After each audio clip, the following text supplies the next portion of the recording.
Watch Dr. Drew's new show at 9 on HLN. Weeknights on HLN. Tell me, can an attorney, while defending his client, make any claim he wants without any attempt to substantiate it? Well, I mean, certainly they cannot commit a fraud upon the court. If they've spoken to their client and their client has informed them of this information, this is what they're going to get up and say.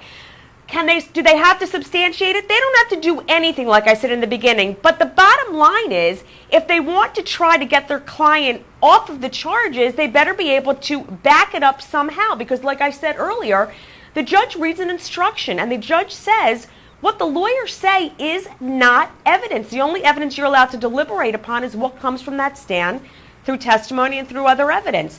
So the prosecutor has a very precarious position. Can't get up in closing and say, you never heard, you never heard, you never heard from, because he can't comment on the defendant's right to remain silent.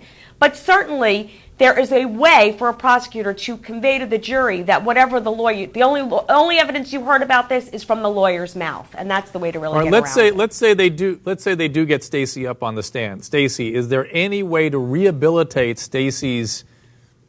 Casey, rehabilitate her to make her believable on the stand? Because it's going to be her word against everybody. Go ahead. I don't know how you go about doing that. I don't know how you go about doing it. The bottom line is it has been a series of lies throughout this entire thing. She can get up and say what she wants, and Jose can ask her a million questions, and she can testify in a narrative as to how she was sexually abused. But those jurors are well aware of what's transpired for 31 days, what went on, all the lies that she told her parents. And so I don't know how you really go about rehabilitating a client like that. All right. So, Meg, let me go to you next. Now, Meg, I hope you don't mind me saying that you've shared with us on this program before that you yourself have been a victim of sexual abuse, and that you do believe you're seeing the symptomatology of an abuse survivor here in Casey.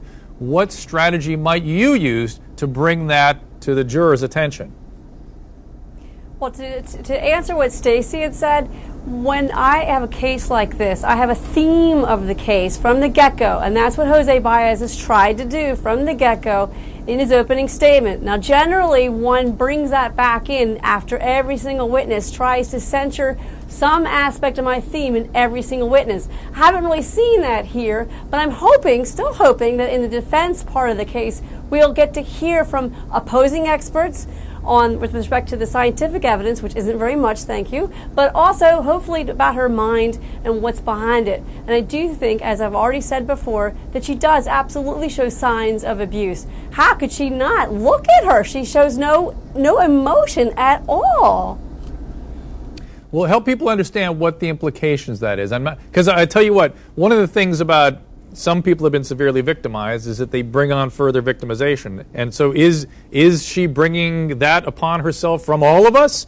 And if so, how do we as viewers understand that? No, I don't think she's bringing on the victimization. I think that she's so off kilter from what's happened in the past. Now remember, the entire family has shown signs of being off kilter. George, Cindy, and Lee. And might I add, when George was asked, have you ever sexually abused his daughter, all he said was, no, sir. Now, if you had asked me that, I would have said, absolutely not, and I would have screamed to the jury so that they knew. And you notice also the prosecution did not ask that on cross either.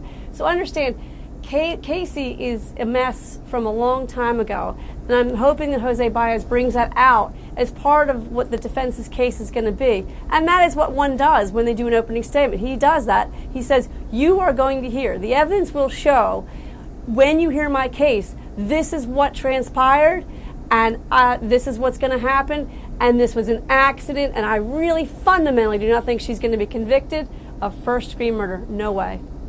Wow, very interesting. Lisa, do you agree with what Meg's saying? Well, I got to say, the chances that she's been sexually abused are actually pretty high. 1 in 4 young girls have been sexually abused. So it's possible that she has been, and oftentimes it's by the father. But even if we find out she has been sexually abused, that doesn't mean she didn't murder little Kaylee. She might not even be related to the case at all. What the defense is doing is actually pretty smart, because they only need one juror who may have some experience with sexual abuse, who might look at Casey and say, you know, I don't know, but like Meg. Yes, for some of the way Meg's looking exactly. at it. But let's talk about that for a second, because I know every time I bring up the possibility, again, I want to keep reminding everybody that, like you all at home, I'm just trying to understand this thing.